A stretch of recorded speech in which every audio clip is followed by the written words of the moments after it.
I signed up for Facebook on August 2010. That's more than 10 years ago.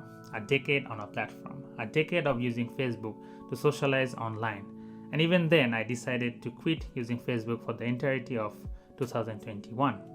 I did use Messenger, which might sound hypocritical, but I used it because most of my friends and family are on Facebook and needed to use that to communicate with them. But other than that, the goal was to avoid the Facebook website and the app. Now you must be thinking, why? Let's talk about why I did this and then talk about what happened. So firstly, why quit Facebook after using it for so long, and why I decided to quit for a year.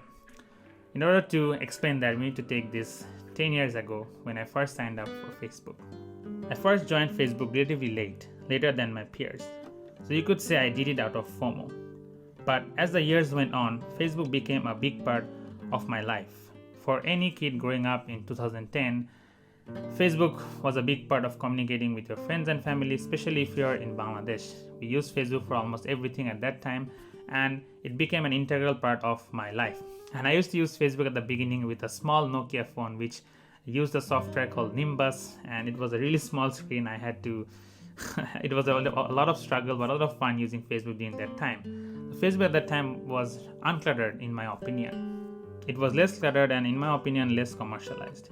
You weren't always on the site, all your friends were there, and it was a fun time.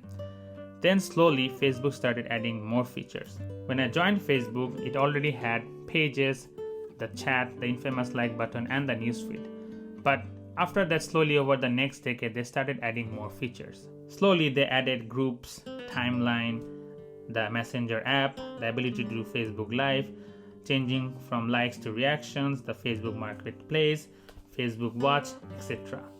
These are the features that I managed to remember and also did some research, but if you search, there are probably more features that were added to Facebook. Slowly, the Facebook that I enjoyed, had some cool features, and mostly a place to have fun with my friends became something bigger and crazier, and at one point, it became too toxic for me to handle. Right now, if you go to any Facebook group, page, or any post, and you look at the comments, there's a lot of negativity and a lot of toxicity in the entirety of Facebook. Why? Probably because Facebook, you can sign up really easily, and it was one of the first big social media platforms that went big. So a lot of people caught on and signed up, especially in my country, Bangladesh. There's so many Facebook users, and everyone has access to it because of the access to internet. So anyone can sign up a profile and anyone can start giving their opinions, sharing their opinions, which is great, but also there's a lot of negativity when it comes to this. And in terms of monitoring the content you have on Facebook, it's tough for Facebook itself because it's such a big platform. So even if they want to monitor all these issues on the platform, I don't think it's possible to do that. It's really hard, and there are people who have jobs to monitor content on Facebook, but it's a really hard job to do. And for things like that, Facebook really became a dark place. The platform slowly built systems that made it harder for you to turn it off or just stop using it. You were more inclined to keep scrolling your feed, and you were addicted to the platform. And if you use the platform like me for more than a decade, Facebook became a big part of your life.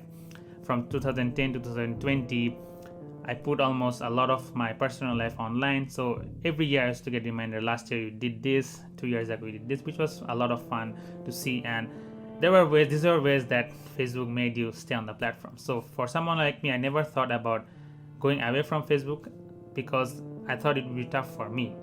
But I slowly realized Facebook started becoming less enjoyable and more of a waste of my time. The things I enjoyed about Facebook were becoming less and less, and what I didn't like increased a lot. There was too much wrong with the platform, from how commercialized it became to how it started to impact politics and public opinion. So the decision was rather easy for me. It was time for me to log out and stay away from Facebook. Before I talk about my experience over the past 12 months, I want to share what I personally thought would happen. So personally, before I started the year, I made some predictions, and what I mostly thought was FOMO, fear of missing out. I thought I'll have this big FOMO the whole year, that I'm missing out on all the gossip, all the new memes, all the things that was happening on Facebook among my friends, and also on the platform, news and everything. Because as I said, Facebook was a big part, so a lot of my news and entertainment, I got everything from Facebook. So that FOMO I thought would be a big part of my 12 months in 2021. After 12 months of being away from the platform, I can 100% say that you will definitely miss out. You'll miss out on a lot of things, but you'll also realize that life goes on. A lot of those things that you thought you were missing out on, they don't actually matter. You're better off not knowing. The things you want or need to know will eventually find their way towards you, because the internet is a big place. No matter which platform you use, ultimately you'll get the news and updates that you want or need to know. So you don't need to worry about that. Yes, the first 2 months I did feel withdrawal syndrome like any other addiction. If you are addicted to Facebook, I used it for a decade. Obviously, I was kind of dependent on it. I did feel the urge to go back, scroll the feed, comment on some memes, share some memes. That was a big problem for the first 2 months. I had a big urge to go back to Facebook, but then slowly after 2 months, I just didn't give up. All the things that I thought that mattered actually didn't matter. I was missing out on a lot of things, but 99% of those things didn't impact my life. So I was better off not knowing those things. And I can say after 12 months of not being on Facebook, I am happier mentally and I'm happier physically.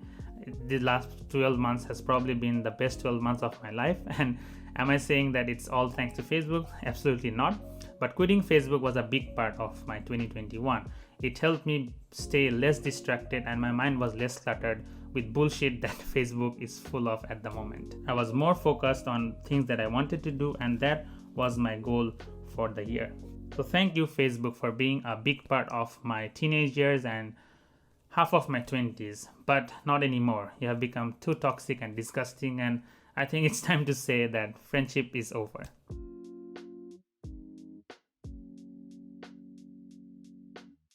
So what's next? Do I delete my Facebook account or do I go back to using it again?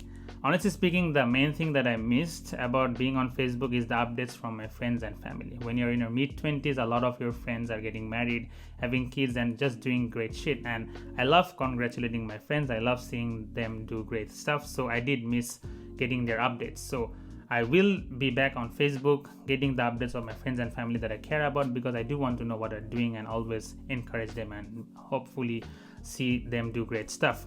But in terms of the news feed, all the new features, the watch tab, the gaming, I don't give a damn about those stuff. I'll not go back to scrolling my news feed because that's a really toxic place and my mental health doesn't need that. But I will be updating my own profile, my timeline, with videos I make on YouTube, just sharing them for promotion. But I did have a Facebook page where I used to upload videos that I uploaded on YouTube, but I'll just delete that page at least, because I don't want to upload videos on Facebook and all the toxicity and negativity on the platform. I'll just stay here on YouTube, the platform I love so far, enjoying using it. There are bad things about the platform, but that's for a different video. For now, Facebook will just be a part of my life that was in the past, and right now just to give updates to my friends and family. And eventually, you don't know what Facebook becomes. I don't want to download the app on my phone anytime in the future. I will probably not. I'll just use the website to update.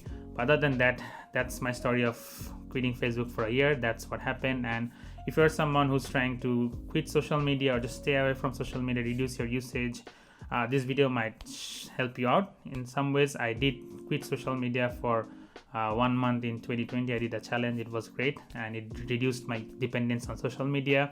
So if you are planning to do that, let me know in the comments below what obstacles you're facing, and also what do you think about Facebook. If you're a Facebook user like me for more than a decade, how dependent are you on Facebook, and do you also agree that Facebook is a toxic, disgusting place now?